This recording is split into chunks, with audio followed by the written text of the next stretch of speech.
Welcome to the Locked On Titans podcast. I am your host, Tyler Rowland. Titans fans, we have a lot to discuss coming out of the Titans' second preseason game of the year against the Tampa Bay Buccaneers. The number one thing that I want to talk about is Treylon Burks. Guys, it is not time to hit the panic button on Treylon Burks.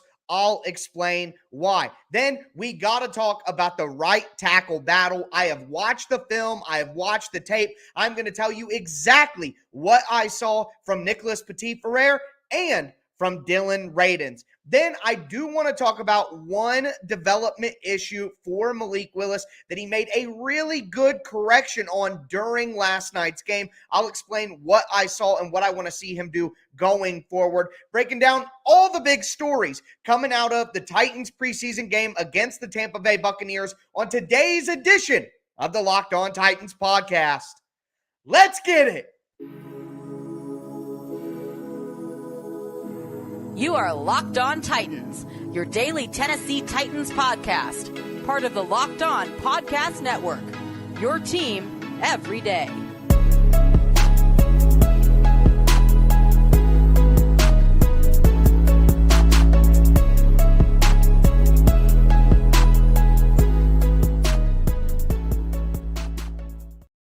Titans fans, we are going to kick off today's show talking about Treylon Burks.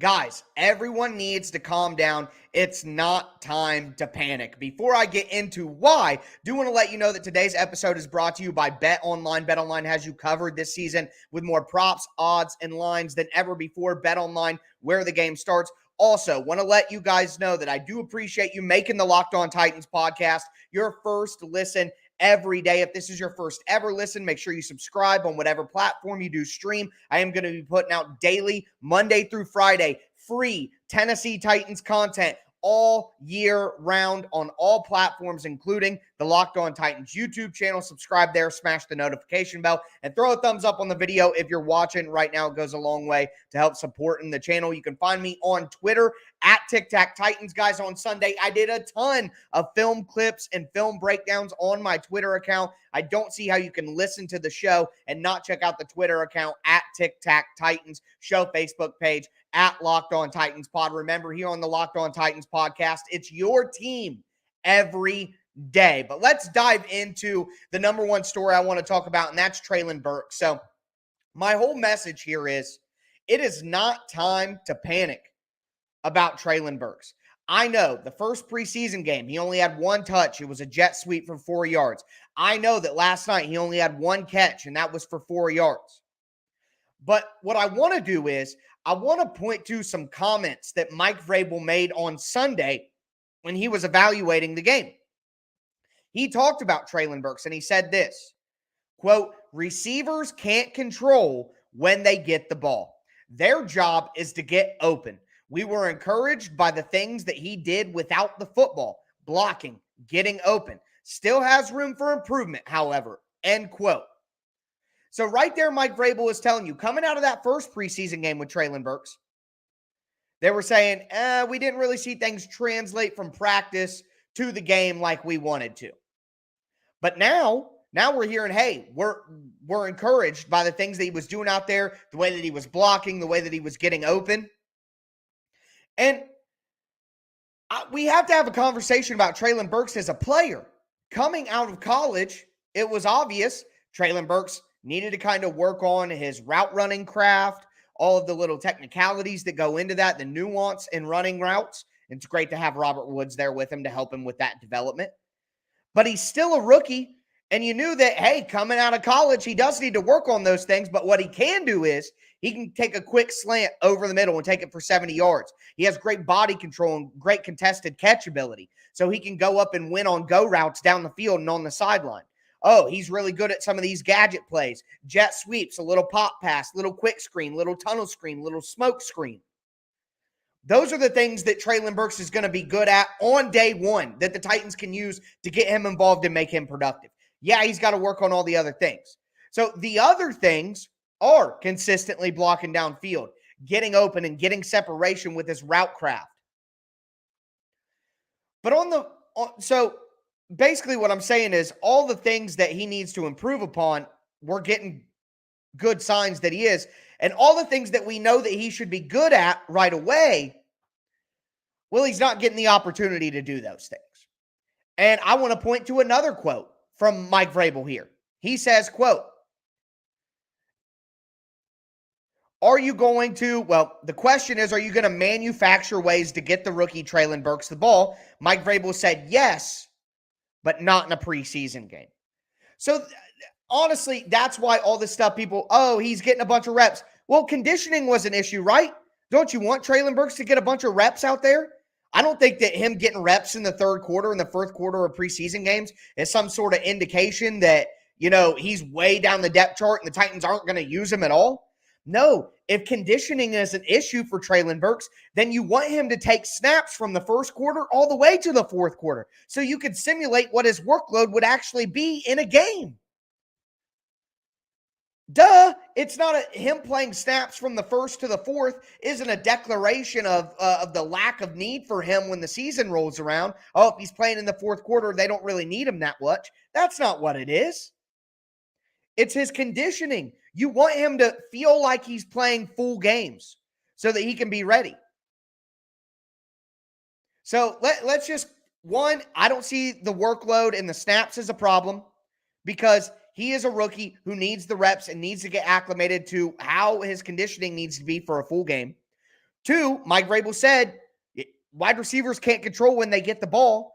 So he's getting open, he's doing the right things, and sometimes he's just not getting the ball. We saw that on the drag route that he was open with, and it's been multiple weeks in a row when he should have had a 7. Imagine if Malik Willis on the last play of the game against Baltimore, imagine if Malik Willis hits the wide open Treylon Burks on the seam route down the middle and he scores a 60-yard touchdown.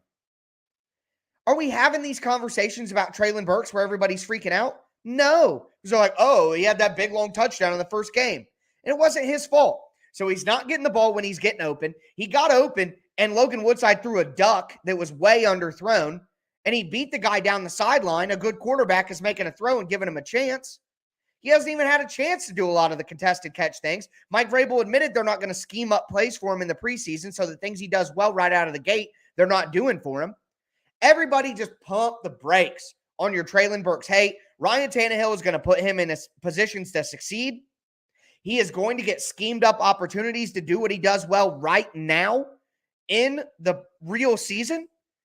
All I can tell you, Titans fans, is if you're listening, all this is going to matter at is your fantasy draft. When all the chums that you're doing fantasy drafts with don't draft Treylon Burks because they've been reading the tea leaves and hearing the nonsense, you are going to know, oh, that preseason stuff is preseason stuff. Treylon Burks is going to be an asset fantasy-wise in the season. So you all should just be happy that you're going to get better value on Treylon Burks in your fantasy drafts now than you would have otherwise. But I want to move forward and talk about the right tackle position between Nicholas Petit-Frere and Dillon Radunz. I watched the tape, guys. It's never quite as good or never quite as bad as you would think it is. But before we move on, I do want to tell you guys more about our title sponsor, BetOnline.net. BetOnline.net is the fastest and easiest way to check in on all your betting needs. You can find all your favorite sports and events at the #1 online source for odds, lines, and games. They have league news for everything: MLB, NFL, NBA, NHL, combat sports, esports, even golf. They have live betting. They have scores. They have news. Everything that you need from a sports wagering information standpoint, you can find at the top online resource, BetOnline. Head to BetOnline today. You can use your laptop or your mobile device to learn more about all the action and the trends happening right now.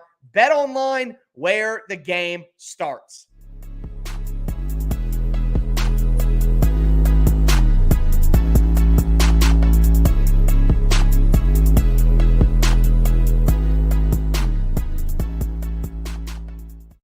Titans fans, we are going to continue today's episode, just still diving into all of the big storylines coming out of the Titans' preseason victory over the Tampa Bay Buccaneers. We talked about Treylon Burks, and I think the panic around Treylon Burks is just insane right now. It's an overreaction. But next, I want to talk about Nicholas Petit-Frere versus Dillon Radunz and what I actually saw on tape, because I got a lot of stuff from my rewatch. At the end of the show, we're going to talk about a Malik Willis deficiency that I don't think is being talked about enough, but that he made real in-game corrections to that led to his best play of the preseason. But before we get into the right tackle conversation, do want to thank you guys again for making the Locked On Titans podcast your first listen every day. Guys, fantasy drafts are right around the corner, and we got you covered here on the Locked On Podcast Network. Listen to experts from Locked On Fantasy Football and experts from Locked On Dynasty Football. They're going to bring you daily positional top 10 lists this entire week. So go to Locked On Fantasy Football, go to Locked On Dynasty Football, subscribe on YouTube or wherever you get your podcast, and get ready for your fantasy drafts ahead. But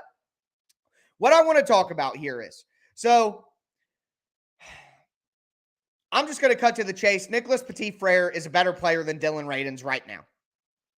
That's just the reality. Okay? And I think the NPF should be the starter.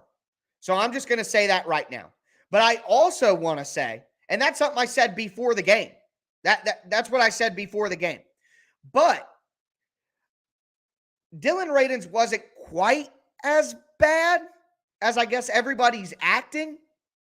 There was some good in there, even if it wasn't a great day. But again, what I'm seeing from NPF, he should be the starter. So my big difference here is NPF, while not being taller than Dillon Radunz, I believe NPF is about 6'5", Radunz is 6'6". They're both pretty similar, but Nick is just a much bigger, stronger man. He's more thickly built, and he's more powerful. That's the only way to put it. Radunz is slim built for a guy his size. One of the big things that was needed in development for Radunz was to put on mass, to put on core strength. And you can see in his game how that's an issue. Nicholas Petit-Frere is just simply a bigger, a thicker, stronger man. He's got a more powerful punch in his hands when he's trying to punch pass rushers. He's better at driving guys off the line of scrimmage and getting movement in the run game. He's just simply better at those things.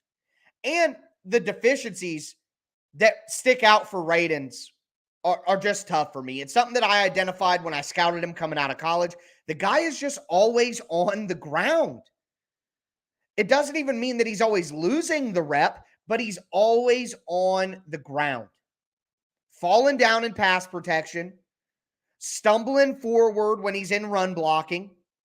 I thought that he did a poor job of cutting off backside. So the Titans are a wide zone team.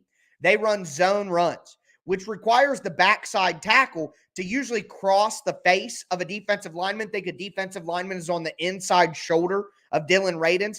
On the snap, he's got to take a reach step with his inside foot and find a way to slide and cross the face of the defensive lineman to cut him off on the backside from getting to play side and coming down the line of scrimmage to make the play. Well, when he does that, he just lunges forward and his upper body gets ahead of his feet, and the linemen are just able to wash him down. Now, maybe he wins the rep and he cuts off the guy backside, so great, but it's a consistent issue that shows up, and there are going to be reps that he loses more often than not because of those balance issues. And again, that all comes down to core strength, your center of gravity. Radunz just seems to play a little high, and without that core strength, that comes the balance issues. So two issues that come out to me, number one, are the balance issues when he's trying to cross the face of a backside defender, lunging forward in the run game, and then his punch. He just simply doesn't have a powerful enough punch to knock a pass rusher off their balance or off their path on that initial touch. And if you don't win that, think about two Rams, boom, banging in. Well, that first contact before the edge rusher and the offensive tackle, that's those two Rams knocking. Whoever gets that initial knockback is going to have an instant advantage to win the matchup. Okay? And Radunz's punch never wins him the initial contact. So he's going to be playing on his back heels. And when you also have balance issues and core strength issues, without the punch to help you slow them down before they get into you, well, that's a recipe for disaster. And I want to point to the Pro Football Focus grades. And yes, PFF is not a pure science. It is just a piece of the puzzle here. But overall grade, NPF 54, Radunz 27. Pass blocking grade, NPF 74, Radunz 17. Run blocking grade, 52 for Petit Frere, 55 for Radunz. And that gets me into some of the good stuff here. I pointed out the deficiencies. And by God, if you guys are watching, that breakdown right there, I'm spitting, baby. Bars. Bars. I hope you guys are enjoying the content. Expect to see this all season long and even more in depth when I talk about, the schematics, what I'm seeing on the field. Hold on. I'm getting the hate from the chat. So I guess this guy missed the first 10 minutes of the show when we talked about Treylon Burks and we talked about the routes where he got open and his blocking and how they can schematically use him within the offense and how that's not happening right now in the preseason. That's not Titans stuff enough for you. Some of it goes over some people's heads, guys, but I appreciate you guys who are tapped in here. So let's talk about some of the positives that we're seeing. So Nicholas Petit Frere, I thought, got better push in the run game, but I thought he was better at right tackle. When he's driving guys off, setting the edge, he did a good job setting the edge a couple times in Baltimore as well. I appreciated that. So I like what MPF was able to do out there, but here's a reality. He gets beat inside sometimes when he's trying to drive guys outside. He gets beat inside. And Mike Vrabel talks about all the time, inside out. Tackles have to play inside out. You can't get beat inside. So I think that while he needs to improve that overall, the gap between with his punch and his balance and his core strength, the gap in pass protection, it just makes him the better option. So while Radunz did a good job in the run game when he was play side, going to his direction, while I thought Radunz wasn't as bad in pass protection as maybe some people are saying, and maybe that grade indicates, I think that the qualities that make him have his bad reps are not improving quickly enough to be the starter by the end of the year. Now, I do want to say this lastly. This doesn't mean it's time to give up on Dillon Radunz. It simply doesn't mean that, okay? Some guys, this is like the conversation about Caleb Farley and Roger McCreary. Roger McCreary is maybe more ready to play right now than Caleb Farley because Farley needed more development. That doesn't mean that Farley isn't going to develop into a better player or a similar player or a starting worthy player. Same thing with Radunz. Just because Dillon Radunz is not ready to start as quickly as NPF is, doesn't mean that it's time to give up on Radunz, who's had some good moments. Think about the San Francisco game. He had some really good moments.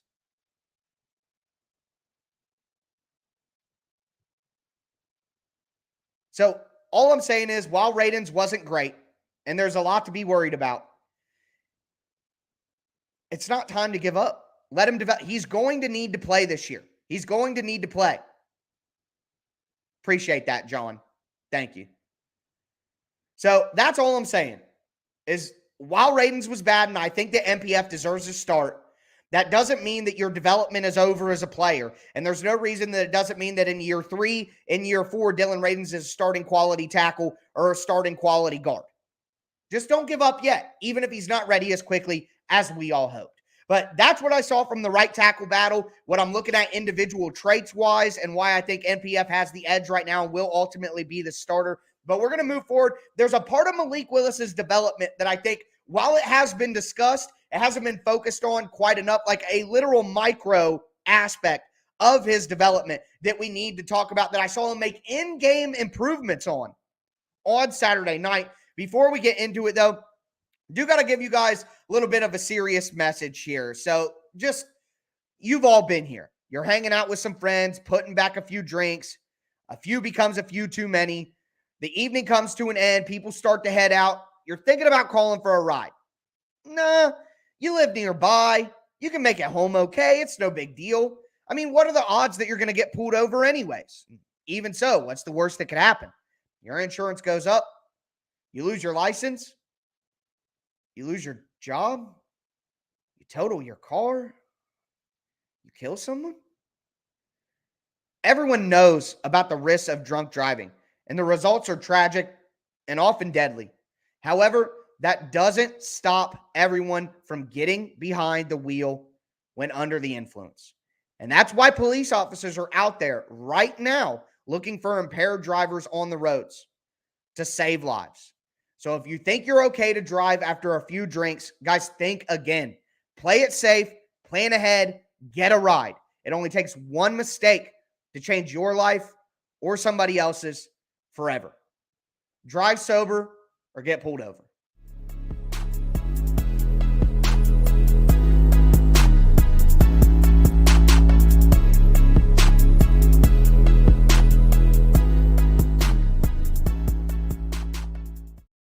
All right, Titans fans, we are going to cap off today's show talking about a part of Malik Willis's development that stood out to me on tape. And what really stood out is how we made an in-game correction that led to his best play of the preseason. Before we get into that, though, I do want to thank you guys for making the Locked On Titans podcast your first listen every day. Now make Locked On Fantasy Football your second listen. You're going to find the intellectual fantasy expert, Vinny Iyer, bringing over 20 years of NFL expertise. He's going to give you a unique angle on the moves that no one else is going to give you. Get ready for your fantasy football draft with Locked On Fantasy Football.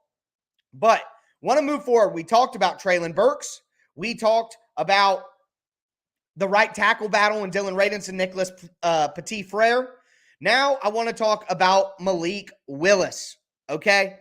And a question here that I got from Ryan that I do want to answer real quick before we get into it is, are you concerned about the run defense? Actually, after watching it back, Ryan, I'm not concerned about the run defense. A lot of the guys that we're getting, I mean, Chance Campbell is overflowing. Jack Gibbons is overflowing lanes. Certain defensive linemen, I was kind of unimpressed by Naquan Jones out there. He kind of got moved around a little bit. Same thing. Hand had some good moments. Walker had some good moments. Murchison had some good moments. But at times, they just got moved out of the way on some of the delay handoffs by Tampa Bay. A lot of these guys aren't going to be playing a ton of real reps during the season. So, no, the Titans' run defense will be fine. I am not worried about that. But let's talk about Malik Willis. So, everyone could tell you right now that one of the big things for Malik is he needs to step up in the pocket, climb the pocket, okay? Well, what I want to talk about is not just doing the sliding up in the pocket and moving up in the pocket, but how it is accomplished. So if you go to my Twitter account, @TicTacTitans, and you look through some of the film clips that I put up, you could see that at the beginning of the game, in the first quarter, Malik was consciously working on stepping up in the pocket. But what he was doing is he was sort of running up in the pocket, okay? So I almost want to stand back right now and do it myself just to give you guys a visual. But think about your feet. When you're a quarterback, you want your feet one in front of the other. You know what I mean? With your hips turned, you're looking forward. Left foot, if you're right-handed, left foot in front of your right foot as you're moving up. Think about how you throw. Throw a baseball. You need one foot in front of the other. You're not going to throw your best throws if your feet are parallel with each other, like you're standing straight, okay? You don't want to throw a baseball or throw a football like that. You want to have one foot in front of the other in an athletic stance, moving forward with your momentum. That's how you're going to throw the best ball, okay? Well, one of the issues that I saw from Malik, especially you look at the Kyle Phillips play, is his feet are not in front of each other like they're supposed to be. The left foot isn't in front of the right. His feet are next to each other, and he's throwing the ball like you're just standing and trying to throw a ball. That's not going to produce the most accurate pass, and no wonder he was short on the throw to Kyle Phillips to the sideline because his feet were in line with each other instead of, in line sideways instead of in line forwards. You guys understand what I'm saying? Instead of his feet being north and south, they were east and west. There we go. That's a great way to explain it. Thank you for allowing me to workshop my way through. But anyway, so what I was seeing is when he went to climb the pocket, yeah, I get that the offensive line wasn't great. I know, but there were opportunities within the pass protection to climb the pocket. And what Malik did was he did climb the pocket, but he did it in a way where instead of sliding forward with your feet north and south, he was running forward with his feet east and west. And what happens is even when you're climbing the pocket, if your feet are east and west while you're trying to throw, even if you've slid into the open spot, you slid forward and you're in the open spot of the pocket. If your feet are east and west, you're not going to be able to throw an accurate ball. Now, maybe Malik Willis's talent allows him to get away with it sometimes, but consistently that's not going to work. So here's how the correction was made. If you go back and you look at the touchdown pass to Chikakonkwo, Malik Willis climbs the pocket, but what he does is instead of, oh, I need to climb the pocket, I'm going to run forward. Oh, now my feet are east and west and I can't deliver an accurate ball because my feet aren't tied to my eyes. Now what he did was he kept his feet north and south and slid forward in the pocket so that when the opportunity arose to throw the ball to Chikakonkwo, he didn't have to take extra time to fix his feet.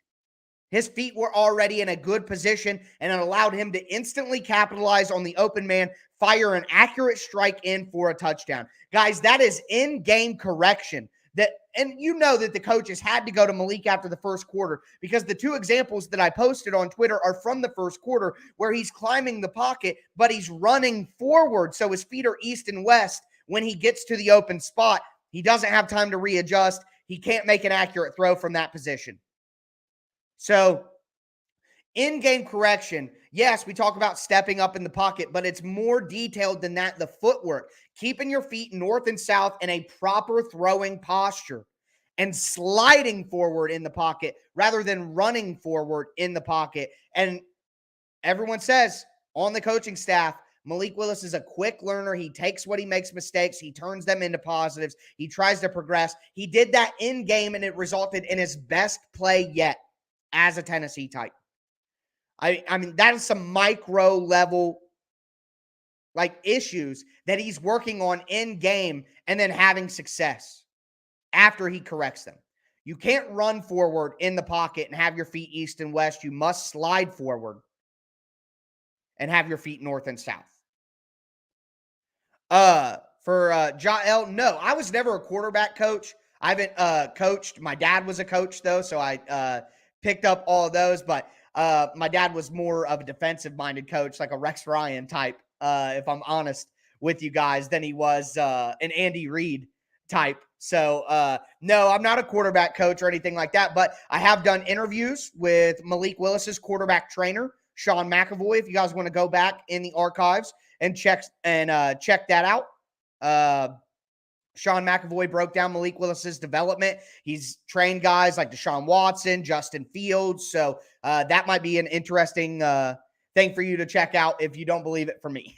So perfectly fine. But just go check out the film clips that I put up on Twitter. I put out a lot of those on Sunday. I usually do a Tic Tac Titans film thread on Tuesdays or Wednesdays during the season. I do a Rewatch Wednesday segment every week during the season, breaking down what I saw schematically from the offense and defense. So I never claimed to be a coach, and there are plenty of people out there who have way more schematic knowledge of what's going on in the NFL than I do. But the knowledge that I do have and that I can articulate to you guys, it just allows us to know what's going on a little bit deeper, even if we aren't, in the locker room and in the film room. I'd like to say I have like a high school diploma in film and stuff like that. And there are definitely people out there with bachelors and masters and doctorates in football. So I never try to oversell who I am, but I just bring you guys what I'm seeing on tape and hope that enhances your enjoyment of the team. I like to talk the X's and O's, baby. With that in mind, follow me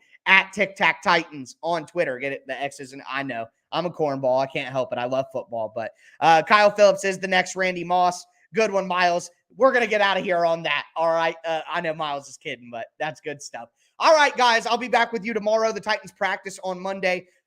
So I'll be going live or just putting up a video on Monday night on YouTube. It'll be out for your Tuesday morning commute as well for the podcast crowd, breaking down everything that happened at practice and getting you guys ready for cuts on Tuesday. I'm going to be predicting cuts on tomorrow's show and previewing joint practices against the Arizona Cardinals prior to the Titans' final preseason game of the year. Man, it feels good to be back. Football season is here. That's going to do it for me today, though, folks. As always, I am your host, Tyler Rowland, and this was Locked On Titans.